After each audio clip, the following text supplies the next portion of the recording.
Bienvenidos a mi canal InsertDis22 y espero que este vídeo os guste a todos. Como veis, me he decidido a hacer digamos, una reparación en este portátil. Es un portátil antiguo, será de 2003 y nada, simplemente pues es un portátil, es una media Aldon en el cual pues se calentaba bastante y necesitaba, o sea, se me reiniciaba y empezaba a tener problemas. Entonces he decidido desmontarlo para sustituir lo que viene siendo la pasta térmica del procesador para ver si así puedo bajarle esta temperatura y pues eso, probar los juegos que utilizo para el canal y para hacer los vídeos y todo eso. Vamos a ir viendo a lo largo de todo este vídeo pues todas las diferentes fases del desmontaje del portátil y os iré contando pues unas anécdotas según qué partes es cada uno y todo esto. Pues nada, para ir empezando, como estáis viendo en la imagen del vídeo, pues empiezo lo que es desmontando toda la parte exterior, ¿no? Todos estos tornillos que tienen los portátiles por fuera. De hecho, este pues tiene más tornillos de lo habitual de los portátiles modernos, lógicamente. La estructura, la carcasa, el modelo y demás, pues difiere un poco de lo que es el portátil actual. Un portátil actual al final tiene 4, 5, 8 tornillos en la parte exterior y son muy finitos y son muy sencillos de desmontar. Este pues tiene un poco más de complejidad como estáis viendo. Pero bueno, vamos a ir con él, vamos a desmontarlo y bueno, vamos a cambiar la pasta térmica. Vais a ver que es un proceso bastante sencillo, requiere pocas herramientas y poco conocimiento. Simplemente es desmontar y tener cuidado. Como veis, pues utilizo estos guantes blancos que son guantes de antiestática para no generar yo estática, pues tener estática en el cuerpo, poder descargar esa estática contra alguna de las placas de circuitos del propio portátil y así pues fastidiar o digamos romper esa placa, ¿no? Entonces pues ahí es un poco de protección, más que por mí es por yo lo que puedo hacerle al portátil, dado que al final pues un portátil, aunque le dejéis 24 horas apagado y desconectado de la red, pues ya no va a tener ningún tipo de electricidad que pueda dañaros tampoco. Lógicamente, esto no lleva a la fuente de alimentación, la fuente de alimentación es una fuente de alimentación externa y no la vamos a abrir. Pero bueno, como vais viendo, bastante arduo, ¿no? Vamos a decir así. Pues nada, os dejo un poco más con el vídeo hasta llegar a la parte en la cual quito la carcasa de arriba y os explico los componentes que tiene este portátil.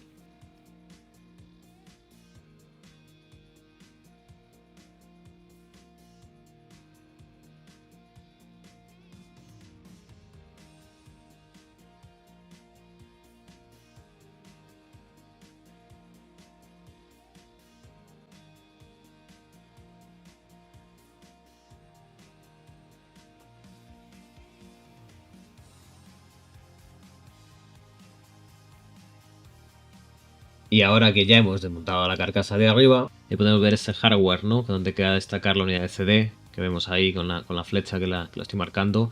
Esa sería una unidad que lleva de Compass Flash, para leer Compass Flash. También podemos ver la unidad de disquete, ¿vale? Que vemos ahí abajo con la flecha. Luego vemos la bahía del disco duro, que la tengo vacía, lógicamente, como lo he desmontado, pero iría el disco duro de 3,5 y ahí iría lo que es la batería, una batería que lleva es extraíble. Vamos a continuar con el desmontaje del ordenador hasta llegar al chipset y ahora os cuento todo lo que os quiero comentar sobre él.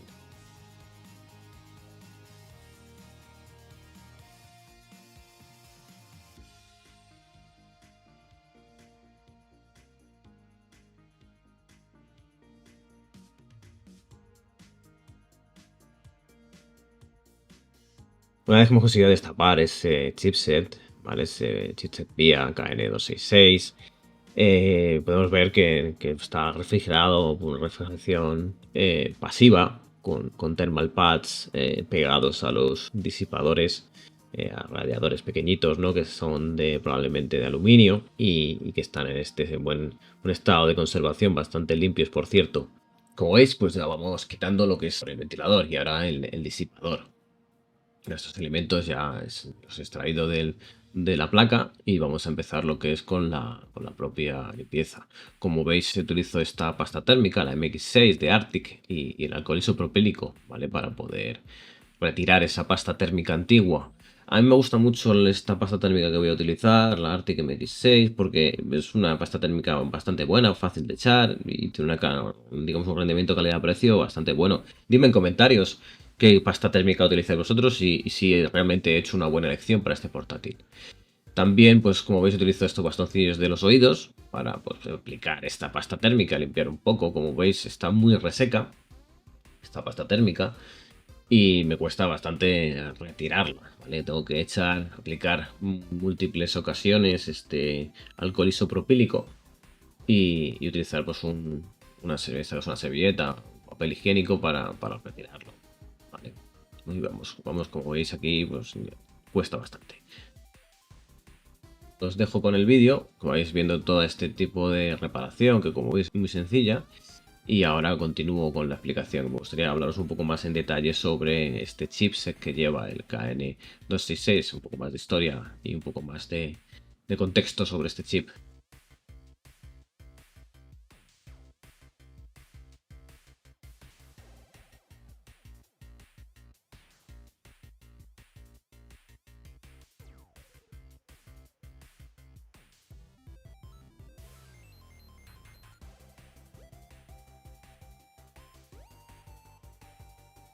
A partir de este momento podemos ver que el chipset pues ya limpia la otra parte, la parte del disipador, ¿no?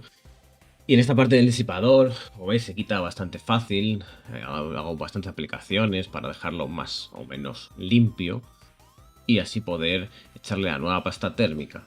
Ahora vais a ver cómo he hecho la nueva pasta térmica. En este caso es una cartulina, una tarjeta de un parking que tenía ahí antigua y decidí utilizarla.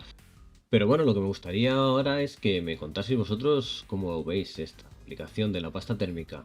Que me digáis cómo lo hacéis vosotros, si lo hacéis de esta manera o de otra, o me deis vuestra sincera opinión. Y eso, espero vuestros comentarios. Y como veis ahí, pues le echo un pegote, lo extiendo y luego ya con el palillo pues voy quitando los restos de alrededor. ¿Vale? Explicando un poco de alcohol isopropílico para dejar solo lo suficiente, ¿vale? Como veis ahí, pues con el ticket voy extendiendo un poquito más, voy intentando dejar todo eso más o menos, digamos, liso y quitando pues todo el restante. Y ya una vez hecho eso, pues procedo a ponerlo, ¿no? A encastrarlo en ese zócalo.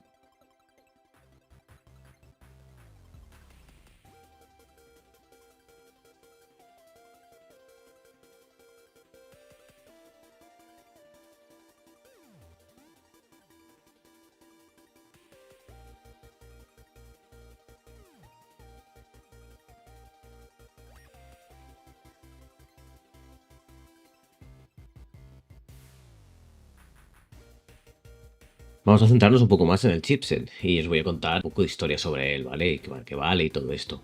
Bueno, pues en este Acer Spire 1310 LE, el papel de director de orquesta, por decirlo de alguna manera, lo lleva este chip, el VIA KN266.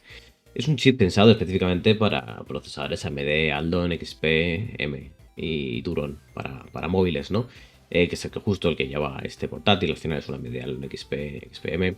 Básicamente este chipset, este VIA, está dividido en dos grandes piezas. El Northbridge, ¿vale? Que es un KN266, como hemos visto, Pro Savage DDR, y que controla el flujo de datos entre el procesador y la memoria RAM y la tarjeta gráfica integrada. Soporta memoria DDR-PC 2100 a 266 MHz y tiene un bus frontal de 200 a 266 MHz.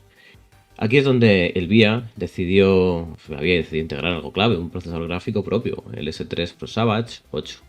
Y después, aparte del Northbridge, pues tiene lo que es el Southbridge, que es el VIA VT8235, que es el encargado de las conexiones más terrenales, por decirlo así, ¿no? De una manera que tiene pues, los puertos USB, los discos duros SIDE, el audio, la red, las ruedas PCI, etcétera. Estos dos chips, pues al final, el chip Southbridge y el Northbridge son compañeros inseparables, ¿vale? Se complementan uno con el otro. Una de las claves que tiene este portátil es que el procesador es un procesador gráfico integrado, el S3 Pro Savage 8, ¿vale? Que no era un chip destinado a competir con las GPUs dedicadas de Nvidia o de ATI de la época, porque estas tarjetas gráficas eran bastante mejores. Pero su misión era otra, ofrecer un rendimiento gráfico suficiente para tareas ofimáticas, pues navegación, vídeo, etcétera, en un solo chip sin necesidad de tarjeta gráfica independiente. Era un chip económico, era bastante fácil de instalar. Estaba basada en la tecnología de S3 Graphics que había adquirido.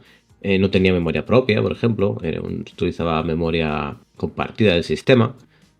¿Y qué capacidades tenía este chipset gráfico? Pues muy sencillo, con la aceleración 2D sólida y soporte para 3D básico con DirectX 7. Pues suficiente para juegos ligeros pues, de los años principios de los 2000, ¿no?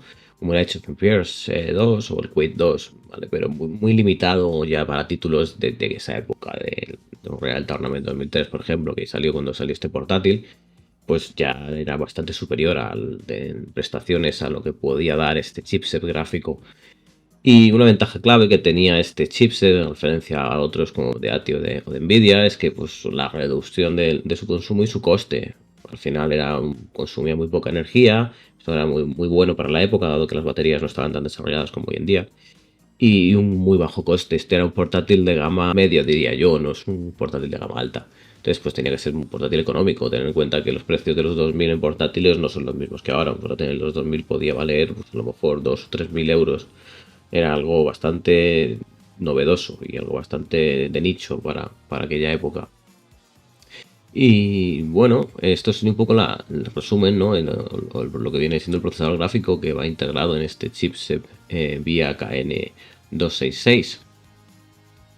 Pero abarcando un poco más de historia, lo que es la historia del propio chips, el KN266 salió en 2002, en un momento en el que VIA estaba intentando posicionarse como la alternativa económica integrada a los chipsets de Nvidia, el Enforce y los AMD, el 760MP o el 760MPX. ¿Cuál fue la estrategia de VIA? Pues ofrecer una integración, lo que hemos dicho antes, ¿no? En chipset GPU y controladores de memoria en una sola solución. Mantener compatibilidad con procesadores AMD y memorias DDR. Por ejemplo, vemos que tiene compatibilidad con AMD porque al final el procesador es AMD y la memoria RAM es DDR, ¿vale? Que eran más rápidas y baratas que las SDRAM previas. Apostar por el S3 Graphics para no depender de terceros en el apartado visual. Y bueno, el chipset KN266 fue en su momento bien recibido en el mercado de portátiles de gama media y baja. ¿Por qué? Pues como he dicho, porque permitía producir modelos como este que os estoy enseñando, asequibles, competentes para el día a día y ligeros y con gráficas dedicadas. ¿Por qué fue importante? Pues, aunque hoy en día puede parecer modesto, el KN266 y su Pro Savage 8 fueron parte de un movimiento hacia la integración total en portátiles. Lo que ahora damos por hecho, pues que un chip gráfico esté integrado dentro de un procesador, que es habitual, lógicamente, en todas las computadoras todos los ordenadores que tenemos hoy en día, es bastante habitual. Pues entonces era una novedad, la verdad, era algo bastante novedoso, reducía componentes, calor y peso, y eso era bastante valorado en aquella época. Este portátil, el Acer Spear 1310 LE, esta combinación significaba que podías tener una AMD Allen XPM con un buen rendimiento de ofimática y multimedia, gráficos integrados que eliminaban la necesidad de un chip dedicado y un coste reducido para el usuario final. Y también la autonomía mejoraba bastante la autonomía porque al final tenía una GPU bastante discretilla. No era capaz de mover grandes juegos, pero sí que era capaz de pues, darte lo necesario para trabajar y algún jueguecillo así no muy potente. Y ya, para despedirme, espero que os haya gustado este vídeo y si queréis ver más vídeos como este, pues tenéis el canal al cual os podéis suscribir y podéis darle like a este vídeo a los que queráis. Así que nada, os voy a dejar ya con el vídeo completo, con la parte final y nos vemos en la próxima. Hasta luego.